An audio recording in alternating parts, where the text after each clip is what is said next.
Brendan Sorsby will indeed be suiting up for the Red Raiders this season, and that's a good thing. The guy wasn't out there taking a dive like Terry Rozier or Jonte Porter. Yes, he did bet on his own team plenty of times while he was at IU, but he never wagered on games he played in. And when he was betting on his own team, he never bet on them to lose outright. I mean, when you look at his bet history, it's clear to see that Sorsby has a serious problem. He's sick, and I'm here to say it's not his fault. It's not your fault.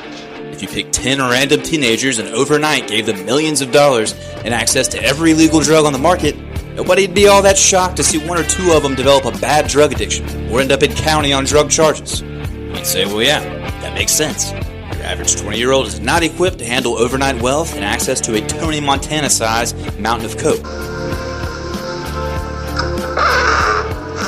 That's why like 90% of famous child actors end up homeless crackheads.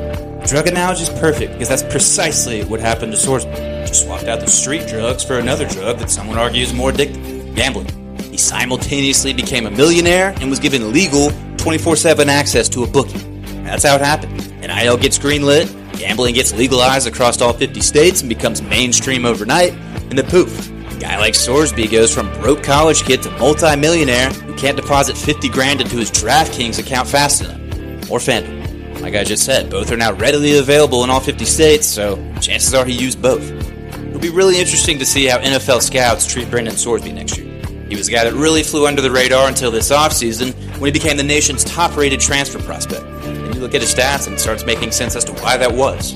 You don't have to be Sean McVay to see that Sorsby's legit.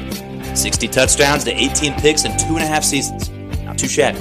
Then you combine that with his top-tier size and athletic ability, and you've got a potential number 1 overall pick on your hands. Fortunately, I'm not an NFL owner or GM, but this is the lens I'd view Sorsby through if I were sizing him up as a potential pick for my franchise.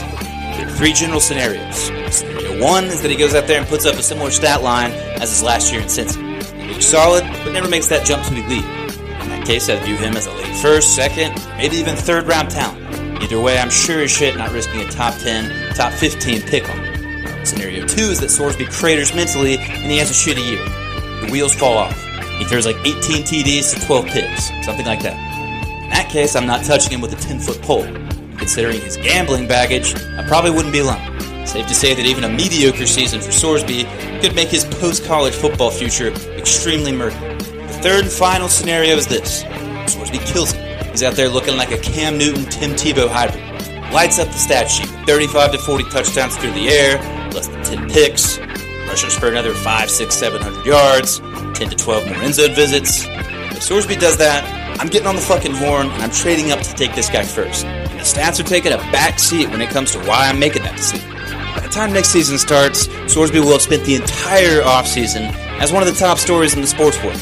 He should be thanking his lucky stars that Mike Vrabel cheated on his wife, because that really helped take the spotlight off him a little bit, but still one of the top 2 or 3 stories. The entire offseason. That's 6+ months straight of him getting absolutely abused by the media. Most of the public's outraged that he's allowed to suit up this season, so of course the grifting sports media has been playing to the crowd and using Sorsby as a personal punching bag. If he plays well, then of course they'll do a 180 and act like they've been on the Sorsby train from day one, but until he starts throwing TDs, the onslaught's going to continue. My point is this. 21-year-old Brendan Sorsby can take a rocky-ass beating for half a calendar year, then go out there and light up the scoreboard like none of it ever happened.